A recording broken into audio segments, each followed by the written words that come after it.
Hello, I'm Scott Soshnick. And I'm Eben Novi-Williams, and this is the Shohei the Money sports business podcast, the Sporticast. Really? You want a mulligan? No. I'm going to give you the opportunity for a mulligan. No mulligan needed, Scott. Really? The most obvious. I've seen the headline, show business, show me the money, showtime. I mean, at least in L.A., it's showtime. You had Lakers, and now you have showtime. And it could be a different trademark, by the way. Right? Because Pat Riley trademarked Showtime and three-peat. But did you know he also trademarked three-peat? I did know that. So other teams have to pay Pat Riley if they want to use that. But I'm going to give you a mulligan. You don't want to take the mulligan. No, we're good. We're sticking with it. All right. Well, I know some reporters might want a mulligan, Scott, after God. after reporting that Shohei was going to the Toronto Blue Jays on Friday. Going to the Blue Jays. En route to Toronto, they were tracking planes, and what's the guy's name? Herzovic, the guy Robert Herzovic the guy from Shark Tank. From Shark Tank, it was him and his family, and everybody started making jokes about it. Like the library was like, Shohei's not here. We can tell you that. Everybody get it on the Twitter feed. Yeah, a brutal day for journalism. But I don't know if it was Is it a rush to be first, or is it somebody just really, really being used? I'm not mentioning, I don't want to embarrass anybody, but it really was something the whole sports world was watching. And the story that he was going to Toronto, was on his way and was signing, and God, it was just wrong, 100% wrong. Although, if you read Tom Verducci, and we'll get to that in a minute, yeah, negotiating tactic. Like, was the media being utilized to get a little more money from the Dodgers? Yeah, it's certainly possible from the reporting. It sounds like at the last minute the Dodgers raised their number by quite a significant amount of money to get this done. We won't know unless some of these journalists talk about where they were getting their information. There was such a unique little moment there on Thursday or on Friday, Scott, where there was so much smoke around the idea of him coming to Toronto and the private plane that people were tracking from LA to Toronto being one of them, the sushi restaurant reservation that one of the Japanese players on the Blue Jays had, and there was a rumor that it was for his wife's birthday, and then they looked This up is the why wife's we birthday exist, Eben, in this portfolio of Penske Media. Because sports is just the big, giant poster of entertainment. Think about it. Everything. You could have encompassed so many Penske brands. It could have been Variety. It could have been Rob Report for the Jet. It could have been us. It could have been Rolling Stone. It's just a giant wax of entertainment. Yeah, and these things on social media, particularly on Twitter, tend to take on a mind of their own. And we saw a really bad version of that last week with the Corey Perry, Connor Bedard rumors, where people were just kind of having fun on social media, and it kind of snowballed into this huge thing that was wrong and offensive and bad. And then I think you see kind of the other side, the more lighthearted side on Friday, where everybody is just looking for reading tea leaves, tinfoil hat type stuff, just trying to figure out the momentum growing for the idea that Shohei was going to sign in Toronto. I will give Dick Glover, Sporticast CEO Dick Glover, credit. I wanted to argue with him just for fun, so I said, he's going to Toronto. No, Dodgers. He's an LA guy. No, Dodgers. I'm like, okay, so you were right, Dick Glover. 2 points for you. But can I give you... And in fairness to Dick, real quick, it just looks so obvious in retrospect, yeah, of course, right? Of course. The Dodgers have all the money. I would have been shocked if he went to Toronto. I'll tell you that much. Agreed. Yeah. And there were other teams, the Dodgers, the Angels, or the Giants, the Angels, the Cubs, the Red Sox, that were reportedly kind of in the running here too. But for a Japanese player who is obviously extremely popular in Asia, I believe his girlfriend lives in Hawaii. Is that right? If you're looking to win a championship, you want a lot of money, and you have a huge audience in Asia and a desire to go to Hawaii a lot. The Dodgers make a whole bunch of sense if that is just even some of the most important criteria. So it was always going to be the Dodgers, I think, in retrospect, Scott. But the way we got here, I do think is very funny. And by the way, I'd like to replay that in slow motion if I may. I know this is a podcast, so people can't see it, but I would encourage you to clip this and put it on Twitter so that then they can go find it. When you said, I think Ohtani's girlfriend lives in Hawaii, and I have no idea what you're talking about. I'm like. Well, I hope that's right then. This is my Gilbert Gottfried face, he's going, I'm like, I have no idea where his girlfriend lives. But, all right, can I bring this back to the hardcore sports business? And Please. I'm going to give you lots of credit and allow you. I don't like anything to go to waste, right? So you, in preparation, just in case, we'll tell the world, just in case Ohtani had picked the Blue Jays, you had been preparing a dossier on why and how Rogers Communications, which owns the team, why it would make sense for them in the myriad ways they could monetize a Shohei Ohtani. So I want you to do that. In the wider discussion, then we're going to go about media, about RSNs, and why he is where he is, and how we tie it to Mark Cuban selling the Mavericks. Yeah, it's no secret that when players get signed, often they're being signed for more than just hitting home runs or pitching and all that. And Shohei can do both of those things, obviously. But the Rogers Communications, which owns the Blue Jays, I think if you look at all the MLB owners, the group that has the most product it's looking to push, it's probably Rogers. It is one of the biggest telecom companies, telco giant in Canada.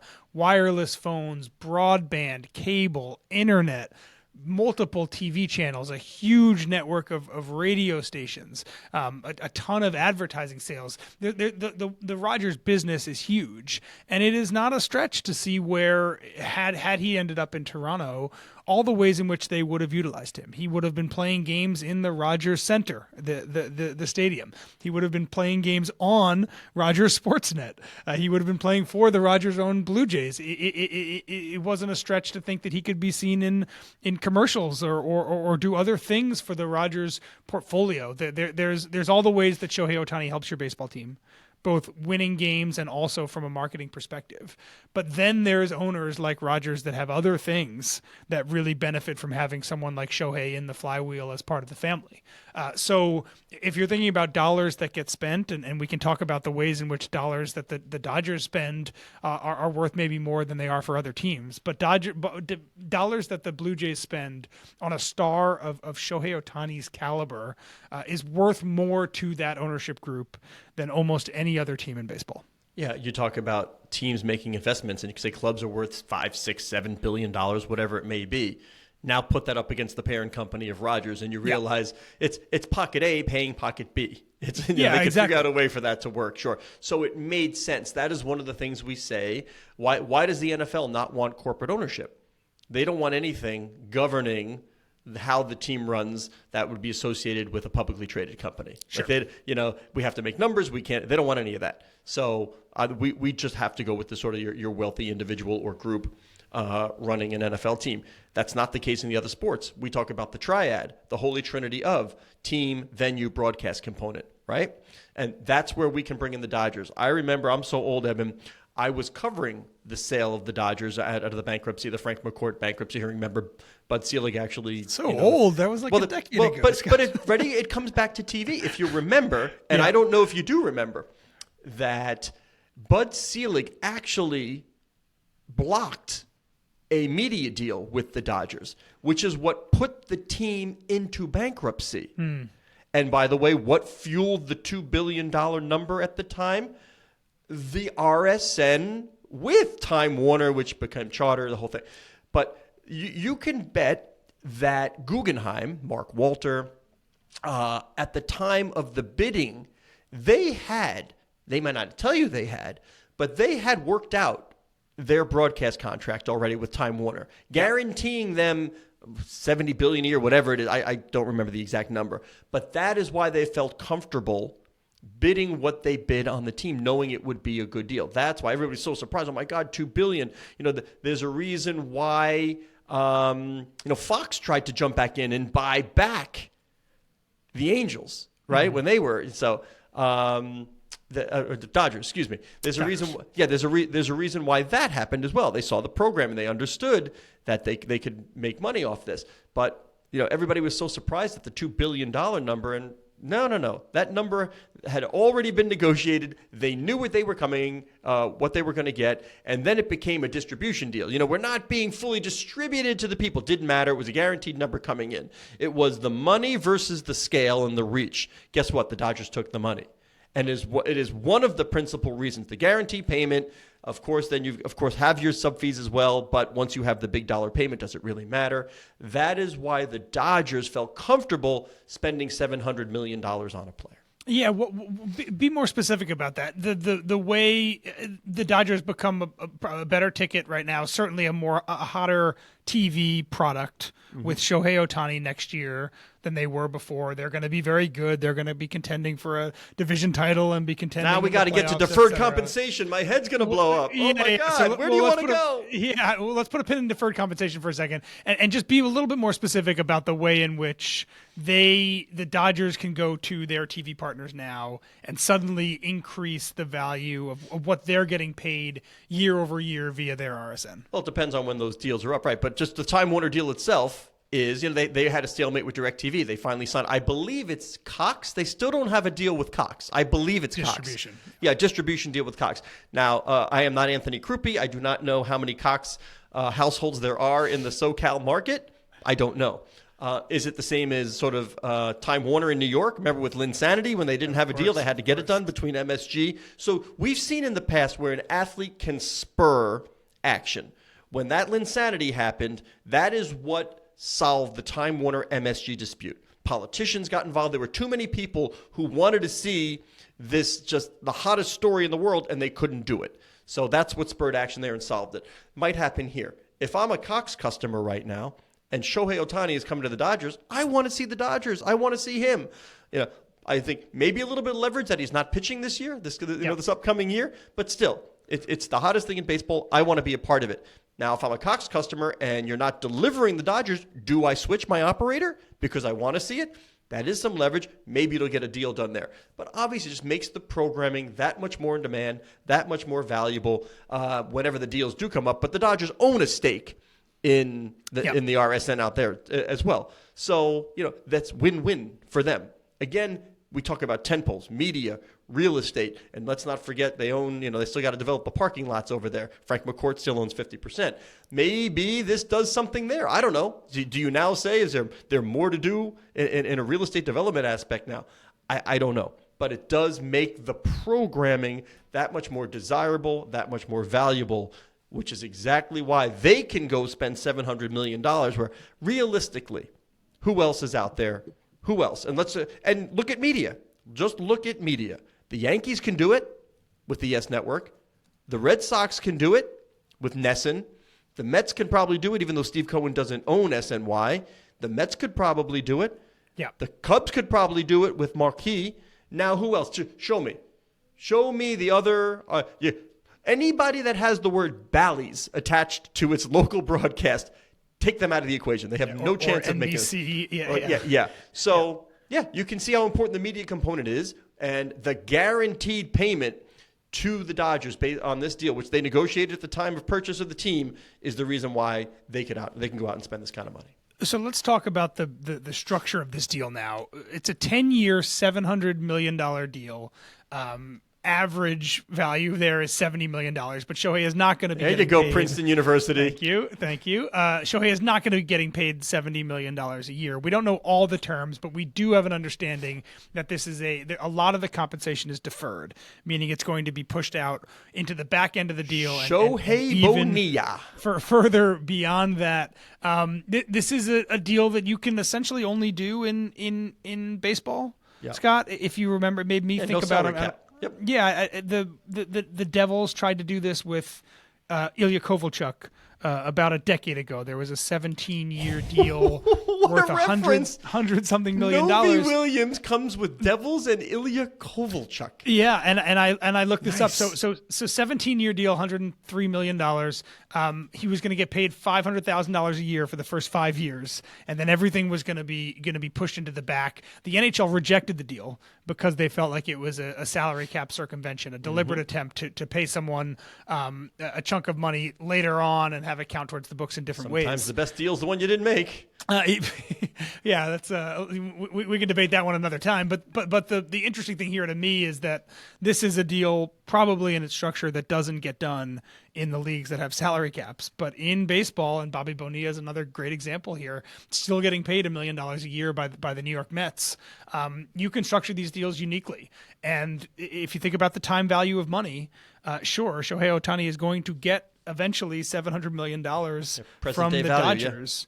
but the present day value of that money is quite a bit different. Yeah. So this not only allows the Dodgers probably to spend more money now to help build around Shohei Ohtani, but it also means the what they're actually paying him in terms of what it's going to cost out of their pocket as they make the payments is actually quite a bit less than $700 million. Yeah, I mean, if you're going to do this kind of deal and you're Ohtani, you were recently playing for the Angels next to Mike Trout. You had 2 giant contracts. You had absolutely zero success, right? And they just were not in the winning conversation. So if he's going to make the move, this guy wants to win some baseball games. So he has his cake and he eats it too.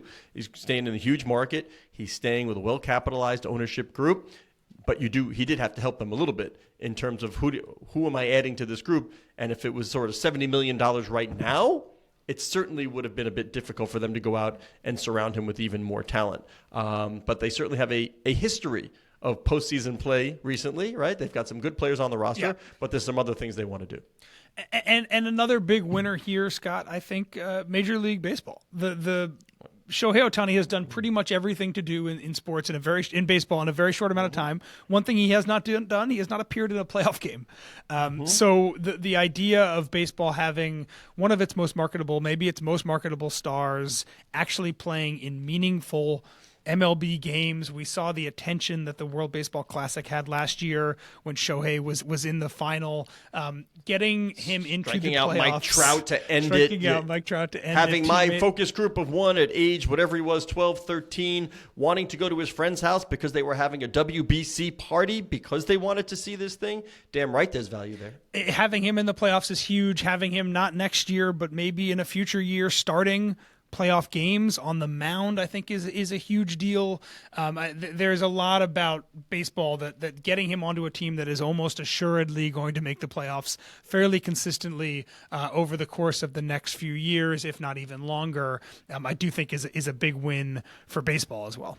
Absolutely, and you caught me here. I'm scrolling through my photos. I'm trying to find the Soshnick family on the field at Dodger Stadium, and not because it's like me on the field. I could not care less. But the focus group of 1, I can guarantee you, he and his pals will absolutely be following the Dodgers next year. Yeah. They're going to want to watch as many games as possible, or at least, to put them on the Snapchat group where something happens. Somebody scores for the Dodgers. They can input, I just want to know an Ohtani home run, Ohtani hit, and he gets his alert, and he'll know in real time, even if he's not watching the game. When they go on and play MLB The Show, I guarantee you a lot of them are going to want to be playing on the Dodgers now. And that does mean, as we had with the president of EA Sports the other day, I told him, I don't usually like to upgrade year by year, but can you possibly, think about it, can you possibly play that game, play the Dodgers right now, and not have the upgraded season where Ohtani's in the lineup? No, that doesn't work, right? You have to. You have to do it that way. All right, here's focus group of 1 in the Yankee dugout. Now I'm trying to find here he is. Hold on. Good Twitter photo for you, Eben. You ready? There he is. Focus group of 1. Young focus group of 1 on the field at Dodger Stadium. Well, that's behind the thing, but he was on the field at some point. I don't know where that was. We have one of those pictures where he's on the field. Oh, here we are. Oh, it's the whole clan. We'll get everybody in there. There we go. There's the whole clan on the field. Yep. So he's going to want to do it again. He's going to want to follow the Dodgers. Another fun one that I do want to talk about as well. I think it was The Athletic. There's a number of Japanese reporters who live in the United States and sole job essentially is to follow Shohei Ohtani. Yeah, we've seen this before. Report on him. I love the angle of all of those people sitting on pins and needles over the past week, realizing that where Shohei decides he's going to play baseball for the next decade, a good chance means that is where they are uprooting their family, where they are moving themselves, a new city that they may need to go to. I obviously can't speak for any of them. I would imagine that staying in LA is a really nice result for a lot of those people, as opposed to having to uproot and move to suburban Boston Toronto. or move to Toronto or something like that. But I love the idea of Shohei's decision having real life impact for a lot of people whose jobs kind of revolve directly around where he's playing, what city he's in, etc. Sort of like Brian Windhorst when he was like, the only person, he was the LeBron reporter. So exactly right. He was in Cleveland and it worked out fine, but then he had to go to Miami and then he's got to go to LA. And and imagine that being a lot more of them and in a city where the language is very different, right? A foreign play. I think there's a really interesting kind of little angle there. Another thing I do want to mention, Scott, the risk on this deal, it's the biggest team contract ever an athlete's ever Wait, are you going to say insurance? Are you going to look into the insurance angle? Well, yeah, it's a curious, it's something I have because I not just the deferred payments, right, which make the calculus for the team a little bit different in terms of what they're paying, and also depending on how long those things are deferred out, how risky are revenue streams in Major League Baseball. That's one aspect of it, but he's torn the ligaments in his pitching elbow twice. He's coming off of surgery that happened a few months ago. He's not going to pitch this year. It sounds you know who did the surgery, by the way, months ago? I do not know. Dodgers team doctor. Dr. Chan, there you go. Okay. Very savvy. Smart move there. Very savvy. That's a look ahead, right? It wasn't the Blue Jays team doctor, the Dodgers team doctor. All of the unprecedented things that he's doing comes with an unprecedented amount of playing time, both pitching and hitting, obviously. I do wonder if a contract this size, how the Dodgers maybe assess the risk of someone who is this generational, but to do the things he's doing well, also has to put more strain on his body than maybe any baseball player that we've seen in the past 100 years. Yeah, look at pitchers. They pitch, every fifth day most of the time. They must marvel at this guy having to go out every other day and play instead of just sit there and do bullpen work or a rest day or whatever it may be. Yeah, that's a very, very difficult workload for this guy. I also, I will admit that when Shohei came onto the scene, I think I kind of personally downplayed how crazy it was that someone who was pitching was hitting 2 days later and then in the lineup for 3 days and then going back to pitching. And then when I read exactly what you're talking about, I read testimonials of other pitchers talking about how their body feels 2 days after they pitch, how much preparation they need to do before and after games just for the pitching side of things. I didn't appreciate how insane it is what Shohei is doing until I heard his peers talk about how they can't even fathom the physical and mental ability he has to do both these things at such a high level. Well, now that you are going into yet another age bracket, you are soon a week away from going past 35, which meeting you way back when is unfathomable to me because that means, oh my God, how I know how old I am, but your body is starting to break down. You're complaining about you're limping around the office. I could not pitch and hit in Major League Baseball. You tried to run to the elevator earlier. That your gait looks so bizarre. World. I'm like, what are you doing? You're like, oh, I'm trying to not hurt my foot. It's tender. Everything's tender. You know what else is tender? The negotiations between the PGA. The tough segue, but what the hell? Yeah. PGA, Live, and now we know Fenway Sports Group with a certain number of professional sports owners in the mix. Not surprised that Fenway is at least preferred bidder here, like last man standing among other groups with the expertise among various sports, various teams, various parts of the country, various international interests that would make a preferred partner for the PGA, regardless of what happens with the Live negotiations, which, by the way, are supposed to be concluded by the end of the year, and I think you and I are pushing the over on that one. The next few months are going to be absolutely fascinating, and maybe even the next 3 weeks are going to be absolutely fascinating for the future of professional golf, not just in the U.S., but globally. And also, I think you can pull some threads here about what may be coming down the line for other sports as well. There's two parallel tracks of negotiations happening here right now. The PGA is still in talks with PIF, the Sovereign Wealth Fund of Saudi Arabia, Live Golf, the European Tour, about the big commercial merger that they announced in June. What they announced back then was a deal where they all come together, PIF being the sole outside investor for this new global professional golf hegemon. Hegemon. I think you and I agree. Most people I've talked to feel like that deal, as it was announced in June, is not going to happen. Things are way more complicated now. The idea of PIF being the sole backer of this thing seems very unlikely. But they are still in talks about trying to figure out what that framework could be. And then on the side, PGA has been talking with a number of other investment groups about the idea of those groups investing in the PGA's commercial assets, just the PGA. And that could happen in concert with this bigger thing, maybe with the Saudis, or it could be in lieu of if the Saudi negotiations fall apart. news this week, Scott, the groups that they have been talking to on the PGA Tour side are now down to one group. You said it. It's led by Fenway Sports Group, owners of the Penguins, the Red Sox, and Liverpool. And then there's a number of other fairly big-name owners as part of that group. Steve Cohen of the Mets, Mark Attanasio of the Brewers, the Ricketts family in Chicago. Mark Lazary is in there. There's a firm, Wick Grossbeck, co-owner of the Celtics. There's a firm backed by the Bezos family. It is led by Speaking Jeff of tea Bezos' packets, half brother. So there's a lot of. Should big I help you names. out a little bit with Arthur Blank, Jerry Cardinal? We just push it a little bit, right? Yeah, it's a star-studded group. So those two things are happening simultaneously, and then I'll throw one third piece of really interesting news into the mix here, which was Jon Rahm, who I think a lot of people would say is maybe the best, if not one of the best, living golfers right now. A golfer who is firmly in his prime, seems poised to leave the PGA Tour to go join LIV. Seems poised. What do you mean seems poised? I don't know if it's been formally announced. I know he's talked about it. He said, I'm going, right? Great. So he is leaving. He is planning to leave the PGA Tour to go to LIV. All of that coming in the middle of these negotiations, I think, is very interesting. It's unclear if this is a bargaining chip negotiation by LIV, if this is John trying to read the tea leaves of what he thinks is actually going to happen in the next few weeks and try to position himself that way. Is it a sign that negotiations are falling apart?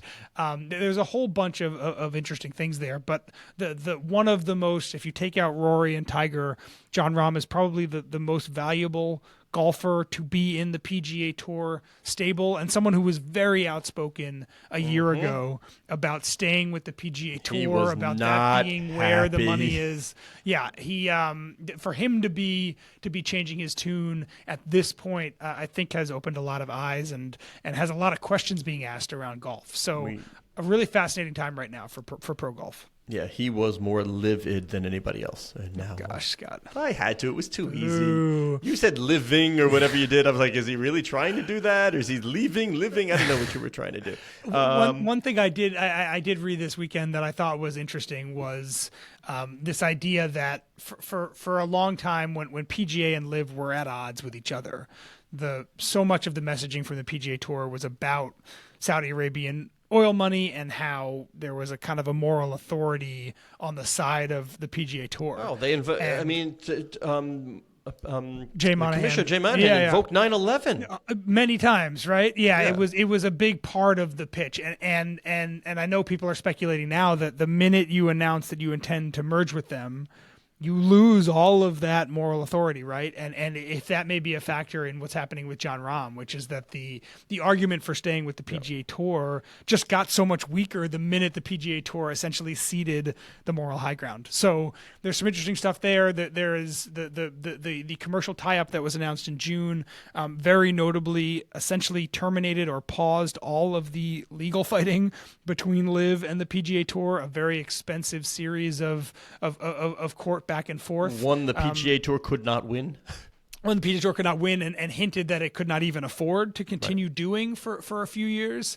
If this falls apart or if they struggle to get a deal done in the next few weeks, what happens to that litigation? I'm sure we'll be writing about that at Sportico. There's a million different angles here, again, to what is unfolding in professional golf, and probably has people in other sports like tennis and maybe MMA. There's people in a lot of other sports, I'm sure, that are watching this all very, very carefully. Are you saying our friend Ahmad Nassar is looking around going, hey, what about anybody want to invest in our players? Is that what I'm hearing? I mean, there's been discussions about investment in the WTA Tour. I'm sure the ATP has looked at it. I'm sure players, just like in golf, would have a variety of things to say about that. There would be a lot of money in it. Yes, I think if you're any part of the ecosystem of professional tennis, I think you're kind of eagerly, closely, and curiously watching what happens with professional golf. All right, and by the way, that Jay Monahan stumble I had, that's known as a senior moment, Eben, and I want to welcome you to the club very soon.